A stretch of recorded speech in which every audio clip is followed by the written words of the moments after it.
Oke, assalamualaikum warahmatullahi wabarakatuh. Jumpa lagi di sini dengan saya teman-teman ya, Pak Ihsan di channel Ihsan Petani Muda teman-teman. Semoga untuk kabar teman-teman semua di hari ini tentunya dalam keadaan sehat dan mudah-mudahan selalu diberi kelancaran dalam mencari rezeki dan mudah-mudahan diberi rezeki yang banyak dan berkah tentunya teman-teman ya. Amin. Oke teman-teman ya, di sini biasanya berada di lahan Pak Ihsan. Ini lahan tanaman tomat Servo F1 yang Bang Ihsan model tomat sari dengan tanaman terong. Nah seperti ini. Oke, kita mendekat dulu. Aduh. Untuk tanaman tomatnya usianya sekarang 32 HST, dan untuk tanaman ininya apa, terongnya 22 HST teman-teman. Nah ini alhamdulillah ya, walaupun model tumpang sari seperti ini sama-sama tumbuh dengan subur, bagus maksudnya dalam arti pertumbuhan, dan mudah-mudahan nanti juga buahnya ikut bagus teman-teman. Nah di kesempatan video kali ini Pak Ihsan akan membahas untuk tanaman tomatnya. Nah, kemarin Pak Ihsan sudah melakukan pemupukan pada tanaman terongnya, sekarang Pak Ihsan akan melakukan pemupukan pada tanaman tomatnya teman-teman. Nah di kesempatan video kali ini bisa kawan-kawan lihat, ini adalah sudah memasuki fase generatif, yaitu masa pembentukan bunga dan juga bakal buah teman-teman. Jadi untuk pupuk yang harus diaplikasikan yaitu juga pupuk di masa generatif. Nah di sini Pak Ihsan akan berbagi tips bagaimana cara melebatkan bakal bunga pada tanaman tomat. Nah kemarin juga sudah Pak Ihsan aplikasikan penyemprotan untuk melebatkan bunga. Nah sekarang waktunya untuk pemupukan yang cara melebatkan bunga teman-teman. Nah ini harus segera dipacu dan juga dengan nutrisi yang tepat pada proses masa generatif seperti ini ya.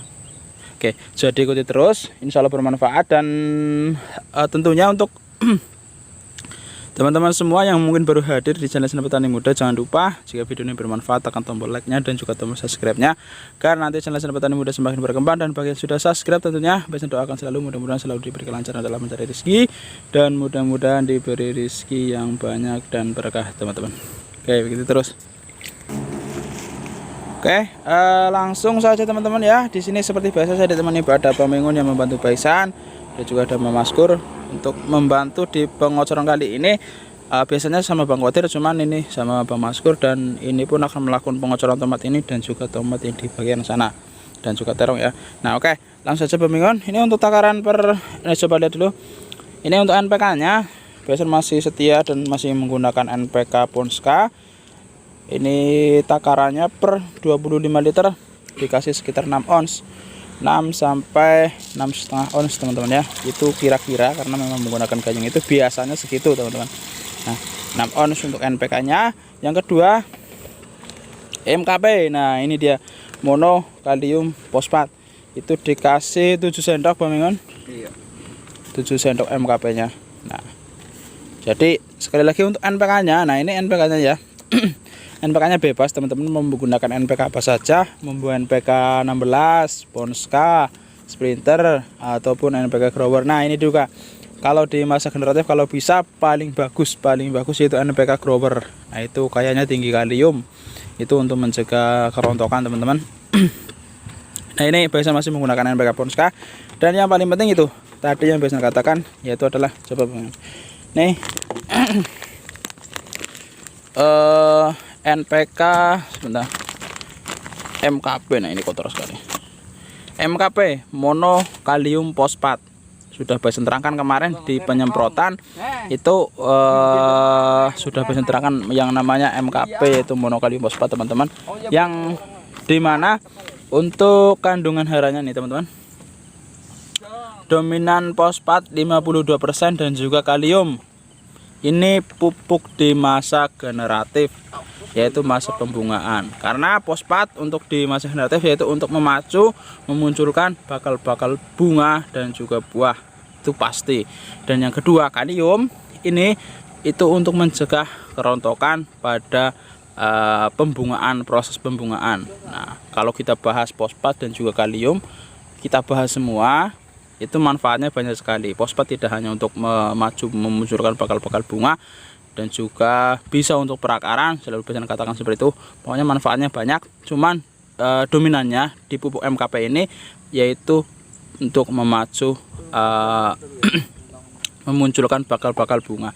Dan kaliumnya ini bisa untuk mencegah kerontokan pada bunga, teman-teman. Nah, makanya ini pupuk pasti untuk fase generatif karena dominan fosfor dan juga kalium, teman-teman. Ini jika teman-teman membacanya ya, ada semua. Ini pokoknya MKP pasti larut dalam air dan juga paling bagus jika dispraykan, kemarin sudah bisa bahas, bisa dicampur dengan fungisida sistemik. Ya. Jika teman-teman membaca ini, kalau MKP itu menurut Besen bisa untuk semua tanaman, tomat, cabai, semangka, melon, terong, ya itu bisa semua, teman-teman. Penyemprotan juga bisa, kemarin sudah bisa katakan untuk penyemprotan menggunakan 3-4 sendok per tangki 16 liter.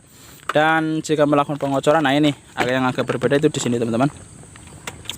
Jika teman-teman mau mengikuti yang ada di sini bisa silakan ya. Ini dengan cara ini aplikasi kocor siram ya. Nih 3-5 sendok makan MKP Paktani dan 3-5 sendok makan KNO3 putih Paktani dilarutkan dalam 10 liter air ya.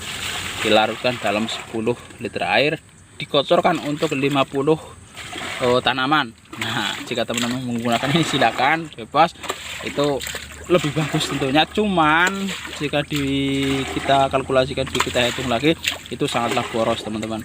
Makanya selalu bisa katakan untuk memupukkan NPK jangan ditinggalkan untuk menambah kandungan fosfat dan juga kaliumnya. NPK nitrogen, fosfat dan juga kalium. Kalau baisan dikasih NPK dan juga MKP nya cukup 7 sendok per 25 liter air dengan takaran nanti per pohonnya sekitar 100 mili per pohon. Nah, bebas. Ini kalau teman-teman membacanya di belakang labelnya ada semua, teman-teman ya, tinggal dipelajari saja. Kalau versi baisan yaitu versi baisan yang penting menggunakan MKP dan juga NPK nya jangan ditinggalkan ya, tentunya NPK, nitrogen, fosfat dan juga kalium. Itu yang mungkin kemarin belum sempat lihat cara penyemprotan ya, karena banyak sekali yang bertanya jika MKP itu disemprotkan atau dipupukkan itu bagusan yang mana. Pertanyaan seperti itu, teman-teman. Kalau baisan itu katakan bagus semua, yang penting tepat aplikasinya. Kalau melalui daun kita spraykan, yang penting penyemprotannya di pagi hari sampai sekitar jam 9:30 itu paling lambat, karena stomata daun, posisi mulut daun sedang bekerja. Kalau sudah di atas jam 10 itu kurang efektif, teman-teman. Sedangkan untuk pengocoran itu juga kalau untuk pengocoran sih bebas. Kalau menurut baisan pagi juga bagus, sore juga bagus. Tapi kalau baisan mending ke pagi, karena kalau kita lihat ke cuaca, takutnya kita kocor sore hari karena hujan langsung itu resikonya terturas air hujan ya. Kalau di pagi hari kan mending sudah agak terserap oleh tanah, teman-teman. Ini juga banyak pertanyaan kemarin, kenapa tidak pakai mulsa ya? Karena selalu bisa mengatakan lahan ini pas olah lahan tanahnya masih sangat keras dan padat, teman-teman. Makanya Besen tidak pakai plastik mulsa. Dan ini juga yang sangat penting sekali. Ya, tomatnya ini teranya juga belum Besen kasih acir. Tomat agak sedikit lambat, nggak apa-apa.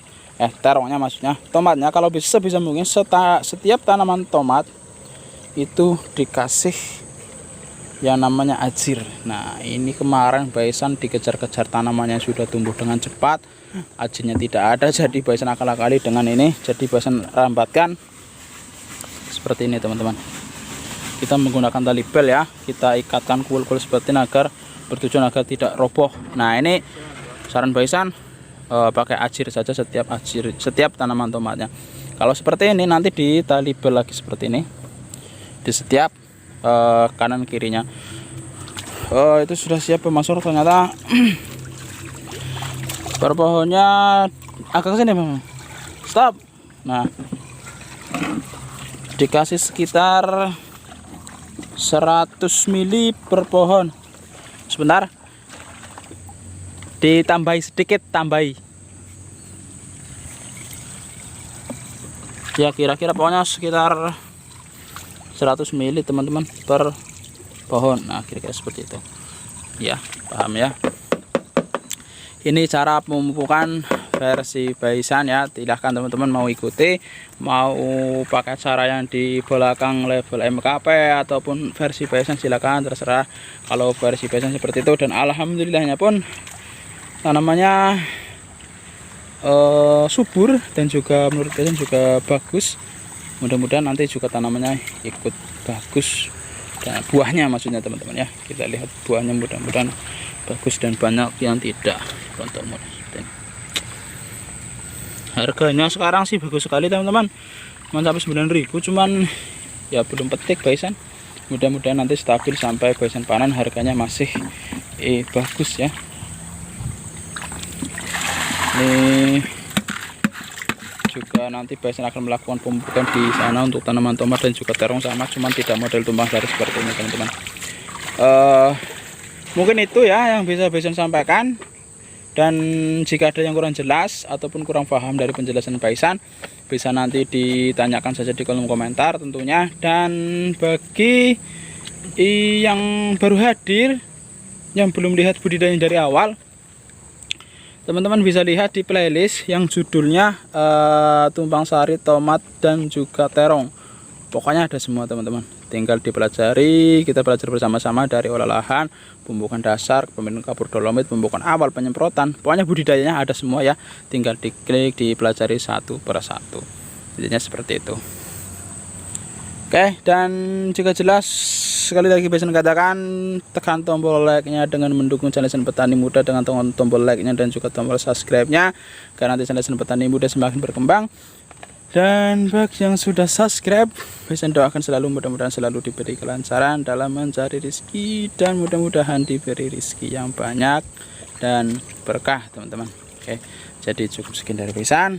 Salam Petani Muda Indonesia. Assalamualaikum warahmatullahi wabarakatuh.